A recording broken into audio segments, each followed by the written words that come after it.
Weapons in Destiny 2 have changed a lot over the past few months, and of course, not least, we have the hand cannons. They've always been one of the most beloved weapon types, and for me, with Forsaken, hand cannons are absolutely back on the menu. We've got a lot of pretty insane hand cannons in D2 right now, and it seems that with future content, things are only going to get better, but in this video, let's break down the top hand cannons to use right now across all types of content. We've got some two-tappers, a new Fatebringer, or a Fakebringer, as we should probably call it, epic curated roles, top-tier PvP hand cannons, we'll touch on some bonuses, and even talk about unmissable armor perks for hand cannons. So if you guys do enjoy this video, a like is very much appreciated below. Let me know any favorites that you have as well, but for now, let's jump straight into it. So we're going to round up what I believe are the most notable hand cannons in the game right now, guys. Of course, there are plenty in the game, so let me know your thoughts down below. But we're going to jump straight in and talk about a legendary hand cannon. So Nation of Beasts. This is a 140 RPM hand cannon, and this one comes from the Last Wish raid. It's a pretty unusual one because it can get random rolls, so you can get some similar bonuses to what you'd see on Better Devils. However, the pool of perks on Nation of Beasts is a fair bit smaller, but they're all pretty good bonuses. You've got things like Ambitious Assassin, Outlaw, Kill Clip, Rampage, and the stats on the weapon are pretty solid in general, but the real treat, in my opinion, with this one is the curated role. So this is the Fatebringer. Of course, we've had a few different Fakebringers through the years, but this curated role from the Last Wish comes with a completely unique combination of Outlaw and Dragonfly. It also has Light Mag, so it does a pretty decent job of emulating the Fatebringer from Vault Glass in Destiny 1. And this thing feels really good to use. It's pretty similar to Better Devils in terms of stats, so it has a really good base, but it does have a little bit more stability, which is always nice. And of course, Dragonfly is an energy weapon bonus, so most of the other 140 RPM hand cannons aren't actually able to get this roll. So it's pretty tasty and pretty unique. Of course, using Dragonfly, you can take out a bunch of ads, and you get those super fast reloads, so it really does have that godly hand cannon feeling. The highest chance you'll have to get this will be at Morgoth in Last Wish, and it is 100% one of the best new raid weapons. The Fatebringer is real. Up next though, let's talk about another Forsaken hand cannon. Of course, the Gambit hand cannon Trust is certainly one of the most notable precision frame hand cannons that we've had in the game. So Trust comes from Gambit both as a random drop and also as a curated roll that you can get from the Infamy reset, and I'd say it's one of the top 5 hand cannons in the game without a doubt. With the right bonuses, Trust can hit very impressive stats. Even with small bore, the curated version can hit 63 points of range, which is really strong for this archetype. On top of this though, Trust feels really sticky, which is really important, but what you end up with at base is a really nice 4-tap PvP hand cannon. For me, I literally crutched this weapon all the way to Luna's Howl. Of course, you do have to make hand cannon kills in comp, and Trust is just really consistent. If you get the first shot in a close and medium range engagement, you're going to come out on top quite a bit, and I feel like as well, because Trust fires a little faster, you'll end up flinching targets a fair amount. On top of this though, because of that rate of fire, it does tend to be a little bit more forgiving than some of the other hand cannons in the game. It's also pretty easy to strafe and hit shots with Trust, and generally I'd say ease of use is pretty high on this weapon. But on top of this, Trust can roll accurized rounds to get that range right up. You do have stuff like Dragonfly, Outlaw, Opening Shot, Triple Tap, Rampage, Explosive Rounds. Of course, they're all really good bonuses. Explosive Rounds as well is really nice on this hand cannon. Trust is absolutely a top tier weapon in my opinion, so don't sleep on it. Now let's go from one end of the spectrum all the way to the other. Things get a little bit more interesting when we talk about the Duke Mark 44. Of course, this weapon has returned from Destiny 1. It's one of the first hand cannons we ever saw, but the Duke is an aggressive frame hand cannon, the highest impact class, which of course fires pretty slowly, but does do a lot of damage. This is one of those though. Some folks really enjoy this archetype, and for others, it's an absolute no-no. In PvP at base, despite doing the most damage, this class will always 3-tap, and you do have faster firing hand cannons which can also 3-tap. So this one is kind of a niche thing, but I'd say the archetype in general does have its strong points, so the Duke can hit an insane range stat, and it's safe to say you'd be hitting crits with this thing from much further away than you would with most hand cannons. Time to kill, however, is still an issue for PvP, so it does often come down to the roll. I actually have one with Outlaw and Rampage, and this is pretty fun and crucible because you can 2-tap a fair amount of targets with just 1 stack of Rampage, so it is possible to make a kill, and then without reloading or anything like that, immediately 2-tap depending on the resilience of your target. Of course, if you want a more consistent 2-tap, you'll be looking at Kill Clip. That kind of stuff is absolutely possible with the Duke. But what I really like this kind of hand cannon for is pairing with a bow or a sniper rifle or something. It can get some really nice cleanup kills. And I'd say in general, Duke is the kind of weapon you use because you're interested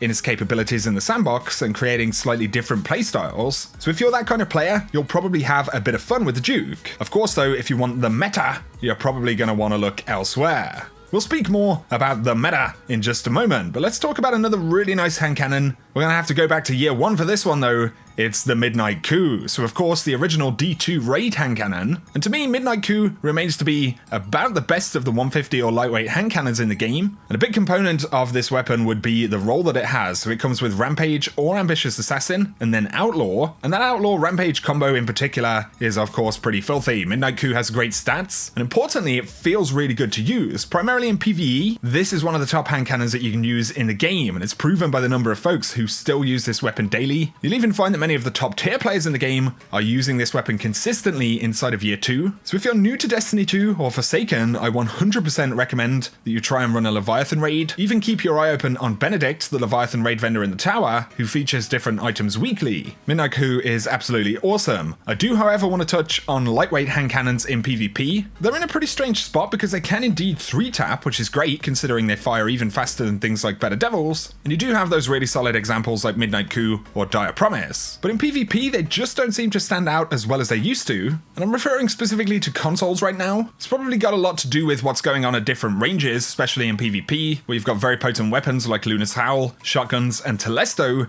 pretty much operating in the optimum range of most lightweight hand cannons. And they end up feeling a little bit fluffy compared to other archetypes and options right now, and I guess folks feel pretty similar when you look at the current usage of these in PvP. If you are a fan though, Waking Vigil from the Dreaming City is absolutely one of the best options in year 2, and of course you can get some pretty great rolls. You also get the benefits of new mods and masterworks, so it's definitely not all bad. The next couple of weapons we'll talk about are pretty juicy ones. We've got to speak about the Ace of Spades, a weapon that many of us know about, but absolutely, I feel like this one needs to be on the list, so we'll keep it brief. But Ace of Spades is a really good hand cannon. We have very good stats across the board. Notably, 78 points of range on Ace of Spades is absolutely fantastic for what is essentially an adaptive frame hand cannon. It's going to give you that increased accuracy at distance, very minimal damage drop-off for this type of weapon, and that's a pretty big deal. But then of course we have Memento Mori, which grants extra damage bullets on reload after a kill, and grants radar while aiming down sights. And in PvE, more damage is never bad. Of course, the same situation in PvP. It won't give you 2 taps, but it does allow 3 taps without hitting 3 headshots, of course. But then you get to that solar explosion, essentially giving you Firefly, and at the same time increasing reload speed, so again, very much like the Fatebringer, but with even better stats. It's basically god tier in PvP and PvE. So Ace of Spades is without a doubt one of the best performing and well-rounded hand cannons across both D1 and D2, and that's not an easy spot to be in as a weapon in Destiny. Destiny 2's version of Ace of Spades is a monster. It's simple as that. If PvP and hand cannons is your bag of tricks though, we're going to speak about one of the most sought after hand cannons at the moment, and of course that would be Luna's Howl. This is the competitive reward for Season 4 PvP, and you'll need to complete the hand cannon quest in comp to pick it up, which is certainly a pretty lengthy quest. But if you're wondering why it's worth it, well, Luna's Howl is a precision frame hand cannon. You've got pretty good stats, fairly similar to Trust at base, but the intrinsic bonus Magnificent Howl is what makes this one tick. So the perk grants bonus damage to the 3rd round that you fire after 2 precision hits, so if you hit 2 precision hits, your 3rd shot will do considerably more damage, and this even works across multiple targets. But it means that in PvP, you can 3-tap with Lunas pretty easily, and this gives Lunas a very good time to kill. You could achieve a similar time to kill on a 2-tap Better Devils, for example. Of course, you'd need Kill Clip for that, but Luna's Howl enables you to do that in every single engagement, assuming that you hit the first 2 crits, so naturally, it's incredibly strong. To compensate though, Lunas can't hit the kind of range that you'd see on something like Trust, because of course Luna's is completely curated, and it does mean that Luna's has relatively severe range drop, but if you're in its optimum range and engagement, it's very hard to beat this weapon. On top of this though, there is Not Forgotten as well, and this is an even more difficult to acquire version, mainly requiring 5,000 points or maximum rank in comp. It's essentially the same as Luna's Howl, but it comes with extended barrel and accurized rounds, which give it a lot more range, and of course that makes it even more lethal and flexible in PvP. Luna's Howl and Not Forgotten, it's some really glorious stuff, or really nasty stuff, depending on which end of the fight you're on. Either way, Luna's Howl is an absolute monstrosity of a hand cannon.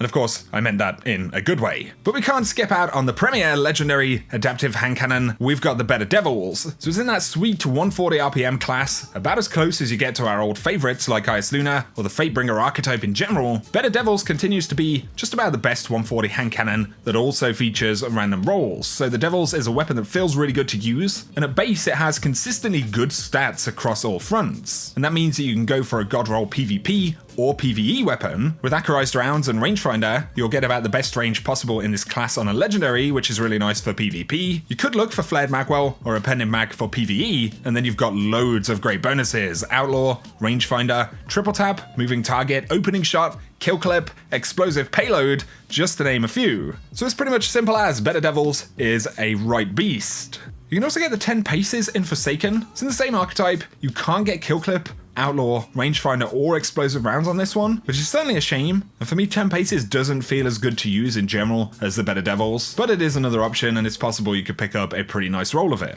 Now, the final weapon I want to speak about briefly would be another year 1 weapon, and it's going to be the Crimson. So I think it deserves a mention, because Crimson's exotic bonuses are still immensely good, granting health regen on every kill, and reloading the mag fully on precision kills. And in PvE content, this is still a really great hand cannon. You've got a lot of range, and we know this is good for hand cannons, but you get that consistent reload, and it allows you to just chew through enemies pretty much everywhere. I still think Crimson is a top tier weapon in PvE. In PvP, some folks have been using this to make hand cannon kills, and it's not a terrible shout because of its bonuses and stats. The ease of use, I feel, is pretty good for Crimson as well. Time to kill is decent at 3 bursts, by no means the best anymore. However, if it gets the job done for you, that's fine, and once again, I feel like in PvE, the exotic bonuses still go a long way. It's just a tougher call to equip this one now because we've got a lot of strong exotic heavies. And of course, hand cannons, Ace of Spades is probably generally more appealing at this point, but Crimson does have its moments, so it might be worth busting out if you find yourself bored of your current loadouts. So guys, those would be the main hand cannons that I want to mention up until now. There are a few others we haven't touched on from Forsaken, but like I said, generally the ones I've listed I feel are the top tier options for hand cannons in Destiny 2 at this current moment. I mentioned that I wanted to talk about armor perks as well though,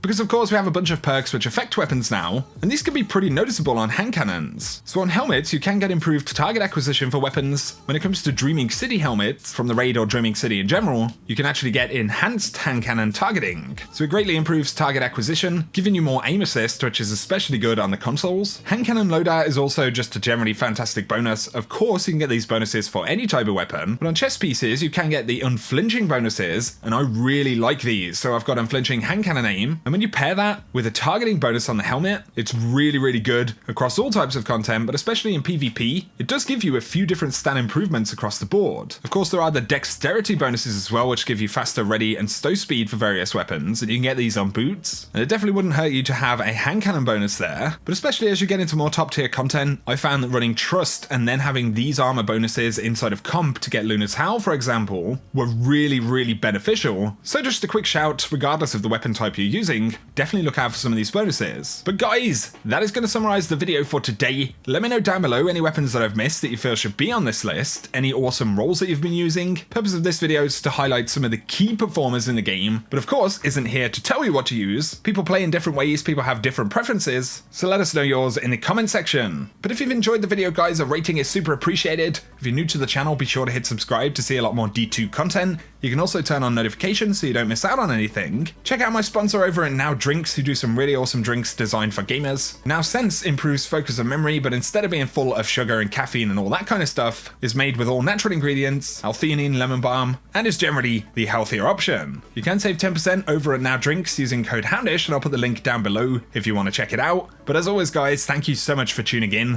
Whatever you get up to, I hope you have an awesome day.